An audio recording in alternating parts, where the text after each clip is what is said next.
খ্যাতি আজ আমরা আলোচনা করব নবম শ্রেণীর বিজ্ঞান অনুসন্ধানী বইয়ের জৈব অণু অধ্যায়ের লিপিড নিয়ে। লিপিড সাধারণত কার্বন, হাইড্রোজেন ও অক্সিজেনের সমন্বয়ে গঠিত একটি স্নেহ জাতীয় পদার্থ। আর এই লিপিডটা সাধারণত তিন ধরনের হয়ে থাকে। একটা হচ্ছে সরল প্রকৃতির, আরেকটি হচ্ছে যুগ্ম, আরেকটি হচ্ছে উদ্ভূত। এই তিনটা সম্পর্কে তোমাদের বইয়ে দেয়া নেই, তোমরা উপরের ক্লাসে উঠলে এ সম্পর্কে জানতে পারবে। আসলে এই সরল প্রকৃতির লিপিড আবার হচ্ছে দুই ধরনের হয়ে থাকে। একটি হচ্ছে স্নেহ আর একটি হচ্ছে মোম। আর এই স্নেহ পদার্থ আবার দুই ধরনের, একটা হচ্ছে তেল আর একটি হচ্ছে চর্বি। অর্থাৎ এই লিপিড বলতে আমরা সাধারণত বুঝতে পারছি যে তাহলে কার্বন, হাইড্রোজেন ও অক্সিজেনের সমন্বয়ে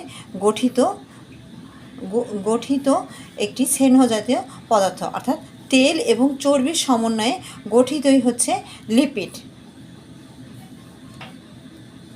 অক্সিজেনের সমন্বয়ে গঠিত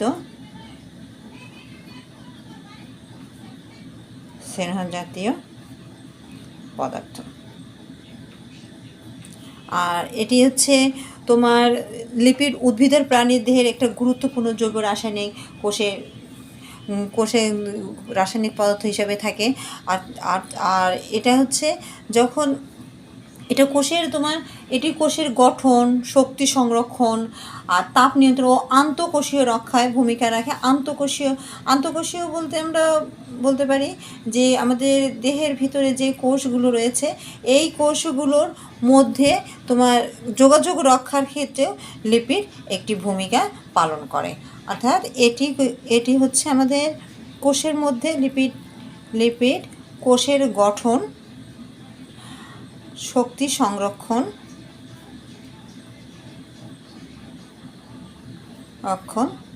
তাপ নিয়ন্ত্রণ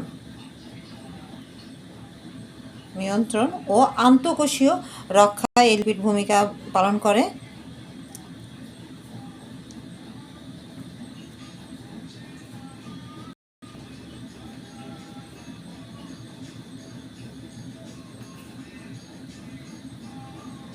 রাখে। আর এই লিপিডটি হচ্ছে 1943 সালে লিপিড হচ্ছে 1943 সালে জার্মান বিজ্ঞানী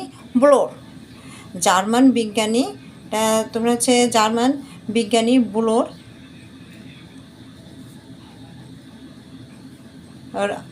লিপিড শব্দটি ব্যবহার করেন। সর্বপ্রথম উনি ব্যবহার করেন, জার্মান বিজ্ঞানী।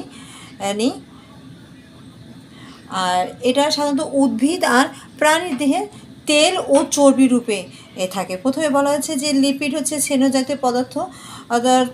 আর তাহলে আমরা বলতে পারি যে এটি সাধারণত উদ্ভিদ ও প্রাণী দেহে তেল ও চর্বি রূপে থাকে।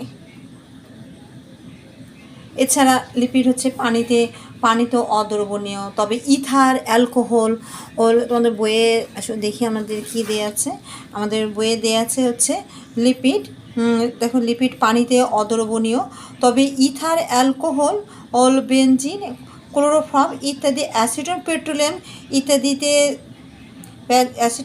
ইত্যাদি দ্রবণীয়। আর লিপিডের বর্ণনা হচ্ছে লিপিড সাধারণত স্বাদ আর গন্ধহীন। এর কোনো নির্দিষ্ট গলনাঙ্ক নেই। আণবিক ওজন বৃদ্ধির সঙ্গে সঙ্গে এর গলনাঙ্ক বৃদ্ধি পাচ্ছে। আবার আপেক্ষিক গুরুত্ব হচ্ছে তোমার পানি থেকে কম, তবে পানির চেয়ে হালকা বলে লিপিড পানিতে ভাসে। অর্থাৎ লিপিডের আপেক্ষিক গুরুত্বটা পানি থেকে অনেক কম, কিন্তু পানির চেয়ে এতটাই হালকা লিপিডটা পানিতে ভাসে।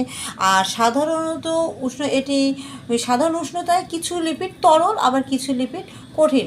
তরল বলতে এখানে আমরা তেলকে বোঝাচ্ছি, আর কঠিন বলতে স্নেহ জাতীয় পদার্থ, স্নেহদ্রব্য বা ফ্যাটকে বোঝানো হচ্ছে।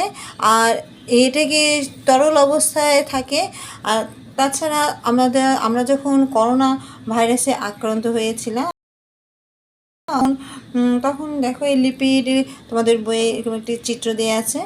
এই চিত্রটি দেখো, আমরা চিত্রটি এখানে কী বলছে, লিপিড সাধারণত মেমব্রেন হিসেবে থাকে। করোনা ভাইরাসের চিত্রে দেখা যাচ্ছে লিপিড মেমব্রেন এনে থাকে। লিপিডের জিন, আর এই করোনা ভাইরাসের মধ্যে একটা জিনগত উপাদান রয়েছে, আর এটাকে হোস্টকে সংক্রমিত করার জন্য প্রোটিন স্পাইক রয়েছে এই করোনা ভাইরাসে। তাহলে এই করোনা ভাইরাসের মধ্যেও লিপিড মেমব্রেন হিসেবে কাজ করে।